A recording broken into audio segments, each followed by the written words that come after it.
The universe had seen many forms of technology, but the Xul-Gyr brought something that defied every law of ballistics we knew. They didn't build ships in dry docks, they birthed them in the nebulas. Their dreadnoughts, the Goliath whales, were titanic living organisms, creatures of muscle, bone and neural tissue the size of small moons. When we fired our railguns at them, the wounds closed in seconds. When we hit them with lasers, the skin of the ship simply thickened, evolving a reflective chitinous layer mid-battle. They were the ultimate survivalists. To the Xul-Gyr, humanity's steel ships were dead matter, static, fragile toys that couldn't adapt. They viewed space combat as a biological culling. They didn't want to destroy us, they wanted to digest us. They thought their regenerative biology made them invincible. They assumed that because their ships were alive, they were beyond the reach of our digital warfare. They believed that a computer virus couldn't affect a brain made of meat. They were catastrophically wrong. They forgot that the nervous system is just another circuit. They forgot that a signal, whether it's an electrical pulse in a wire or a neurotransmitter in a synapse, is just data. And if it's data, it can be hacked.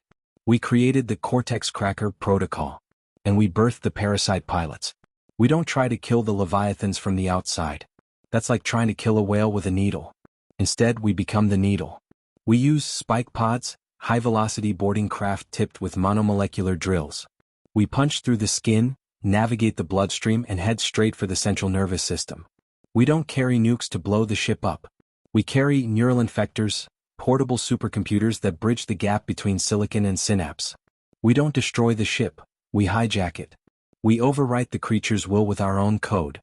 We are the Parasite-Pilots, and we are about to turn the Xul-Gyr's gods into our warhorses. I am Commander Virus Valen. My Neuralink is currently synced to the pulse of a 500-kilometer-long beast, and I'm about to rewrite its soul. The mission was the seizure of the Alpha Goliath, the flagship of the Xul-Gyr biofleet currently orbiting Mars. It was preparing to spray the planet with a biological terraforming agent that would turn our atmosphere into a toxic soup of alien spores. Spike pods away. Aim for the spiracles beneath the primary fin. I commanded. The acceleration was a dull roar in my ears as my pod detached from the carrier. Parasite 2 Sarah. Impact in 5.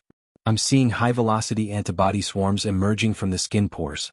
They're launching biomissiles, living projectiles that seek out heat. Parasite 3 Jax. I've got a lock on the secondary nerve cluster. Ready to dive into the red. Bone crunch. My spike pod hit the Goliath whale at Mach 12.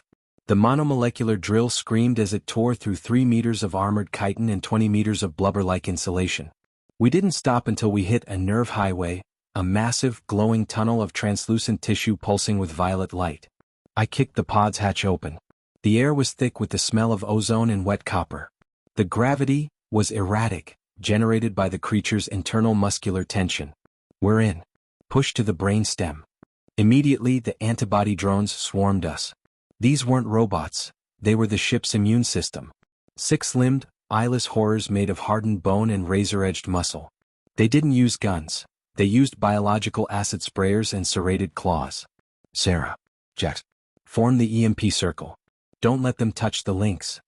We stood back to back, our Neuralink suits glowing a bright, sickly green. As the antibodies lunged, I triggered my wrist-mounted EMP emitter. It didn't kill the organisms, but it disrupted the bioelectric signals they used to navigate. They stumbled, confused, as we cut through them with monoflam blades, swords that used high-frequency vibration to slice through organic matter like a hot wire through butter. We sprinted through the pulsating tunnels. It was like running through a living cathedral. The walls were rib-like struts of white calcium. The floors were rivers of glowing blue nutrient fluid. I could feel the ship's heartbeat through my boots, a deep, subsonic thrum that shook my very bones. The brainstem is ahead. I see the synapse bridge. Sarah shouted, firing her pulse carbine to clear a path through a cluster of sticky web-like defensive membranes. We reached the command cortex. It was a gargantuan chamber hundreds of meters high, filled with a floating forest of bioluminescent nerve tendrils. In the center was the cerebral core, a massive pulsing brain mass suspended in a vat of clear high-density fluid. This was the ship's mind, and it knew we were here. The air in the chamber began to vibrate with a telepathic scream. Parasites. Filth. UNCLAN, /block. Shut it up, Jax. Deploy the logic virus.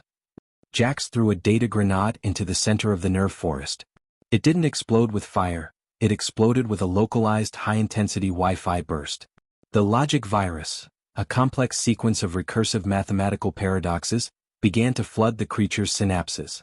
The telepathic scream turned into a digital stutter. The bioluminescence of the room began to flicker from violet to a static-filled white. Now, the final link. I leaped toward the primary neural trunk, a cord of nerves as thick as a redwood tree. I pulled the neural spike from my harness. It was a heavy, industrial-grade data connector tipped with diamond needles. I drove it into the nerve trunk with all the strength of my suit's hydraulics. Eskil-zap. The connection was a physical blow. Because I was neuralinked, I felt the ship's mind flood into my own. It wasn't like reading a book, it was like being a god. I felt the thousands of thruster fins on the ship's exterior. I felt the hunger of the primary energy stomach. I felt the Xul-Gyr pilots in the command saddle above me, screaming in confusion as their controls went dead. I have the signal. I gasped, my eyes rolling back into my head as the data stream hit my brain. The beast is mine. I didn't try to kill the brain. I ghosted it. I wrapped my cybernetic virus around the creature's primary motor cortex. I took the manual controls.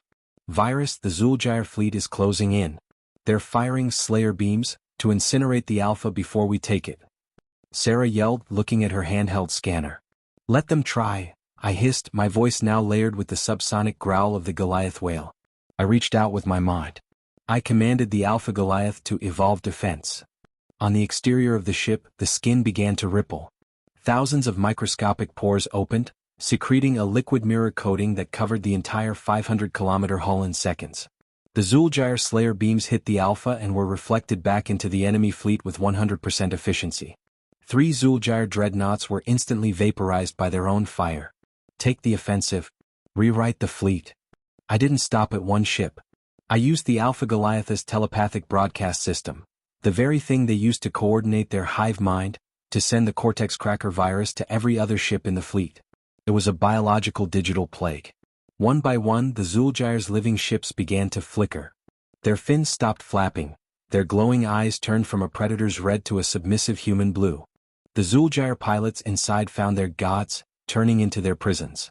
The ships ignored their commands, instead turning their organic cannons, massive railguns made of bone and pressurized gas, toward the remaining Xul-Gyr small craft. The massacre was absolute. The living fleet had become a hacked fleet. I stood in the center of the brain chamber, my body trembling from the strain of holding a moon-sized consciousness in my head. My suit's cooling fans were screaming, and my nose was bleeding from the neural pressure, but I didn't let go.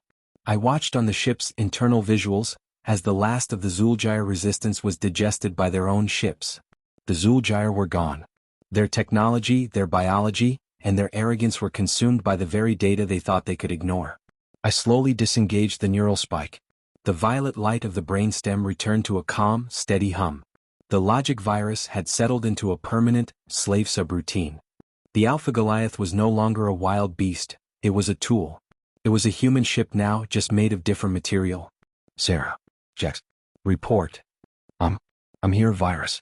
My suit is covered in blue slime, but the heart is steady. We just stole a whole fleet, didn't we? Jax here. I've got control of the nutrient feed. We've got enough energy to fly this thing to the edge of the galaxy and back. The Xul-Gyr are history. I looked around the visceral, pulsating cathedral of the brain room. It was silent, save for the rhythmic breathing of the ship. We were the parasites that had conquered the world. We were the small things that had broken the big things. Humanity has proven the ultimate truth of the galactic dominion. You can build your ships out of steel or out of soul. You can grow your dreadnoughts in a lab or in the stars. You can tell us that our digital minds are no match for your biological gods. But we are the species that knows how to find the signal in the noise. We are the ones who will hack your very DNA to make you our sword.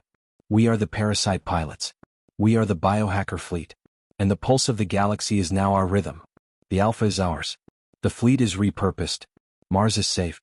The mission is over. Now, someone get me out of this wet room. I've had enough of living technology for a lifetime.